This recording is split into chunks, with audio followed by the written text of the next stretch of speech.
Hi guys, so this is Abejo Maria Clarissa of GE4 Section 80 and welcome to my vlog.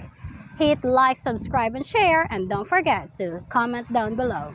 So today guys, as you can see, the beautiful nature in my background, the wide beach, dancing waves, green trees.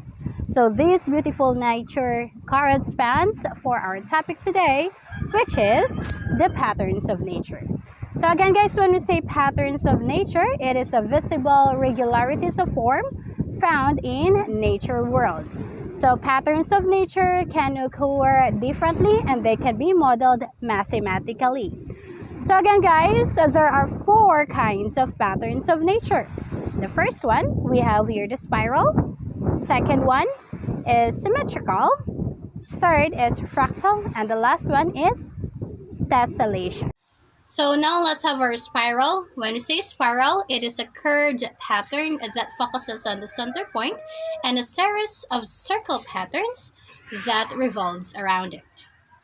Alright, so when we say symmetry, it is defined as a proportionate or balanced similarity that is found in two halves of an object. Alright, so guys, we are going to have an example of spiral.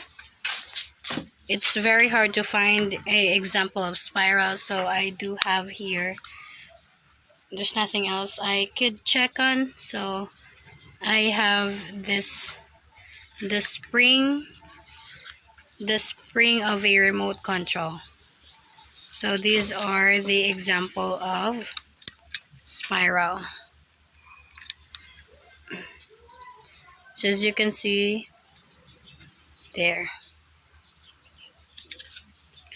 Alright, so we also have here some example of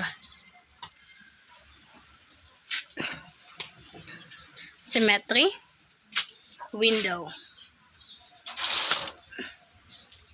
So as you can see guys, what you see here is also what you see on the other part. There.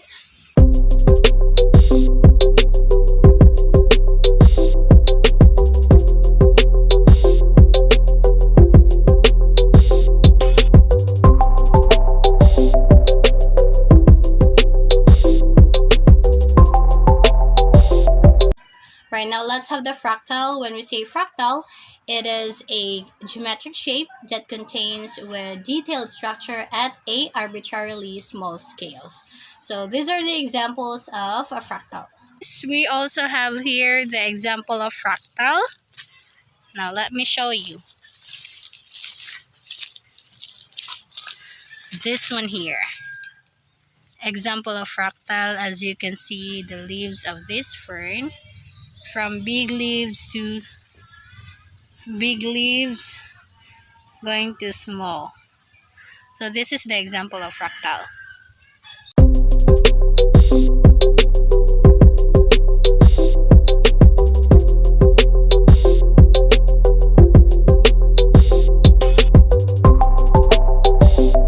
So when we say tessellation or tiling, it is a covering of a surface, usually on the plane, which has one or more geometric shapes.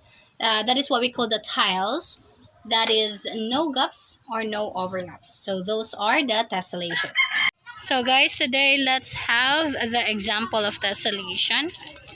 We have here our hollow blocks. So as you can see guys, it is one or more geometric size.